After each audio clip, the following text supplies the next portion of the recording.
Ako novinár, ja sa aspoň musím snažiť byť objektívna, pretože ja si nemyslím, že mám právo cez rozhlasové vlny Rádia Nový Sad niekomu soliť rozum. Na druhej strane, čo sa týka divadla, mám cez to krásne ukázať to hnusné.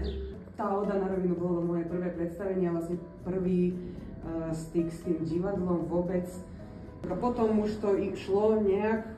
Myslím si, že prvý nejaký taký profesionálnejší styk bol seminár Píšeš, píšem, kde vlastne som spoznala Svetlanu Gaškovú a vlastne ostatných ľudí aj z Akadémie umení.